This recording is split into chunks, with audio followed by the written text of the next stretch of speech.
Welkom. Vandag gaan ons ondersoek hoe maatskappye pryse vir hul produkte of dienste bepaal. Prys is 'n sleutelelement van die bemarkingsmengsel, saam met produk, plek en promosie. Prys beïnvloed 'n maatskappy se inkomste direk.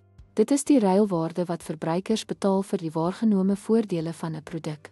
Die vaststelling van die regte prys behels die balansering van verskeie faktore. Eerstens, oorweeg die koste. Produksie, verspreiding en bemarking bring alles uitgawes mee. Die prys moet hierdie kostes dek om winsgewendheid te verseker. Kyk vervolgens na die kompetisie. Wat vra jou mededingers?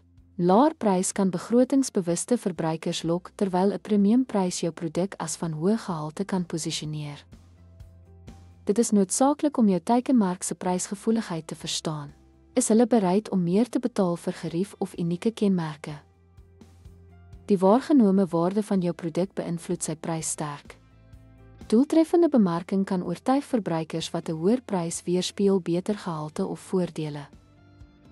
Daar is verskeie prysstrategieë. Eerstens het ons koste plus prysbepaling, die byvoeging van 'n winsmarge by produksiekoste om die finale prys te bepaal.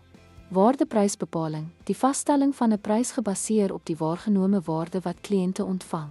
Penetrasiepryse, die aanbied van 'n lae inleidende prys om marktaandeel te verkry. En dan laastens, ons het premiepryse, die vraag van 'n hoë prys om eksklusiwiteit of superieure gehalte oor te dra. Ten slotte, 'n prys vorm kliënte se persepsie en beïnvloed aankoopbesluite. Deur faktore soos koste, mededinging, teikenmark en produkwaarde in ag te neem, kan bemarkers effektiewe prysstrategieë ontwikkel. Dankie dat u aangesluit het.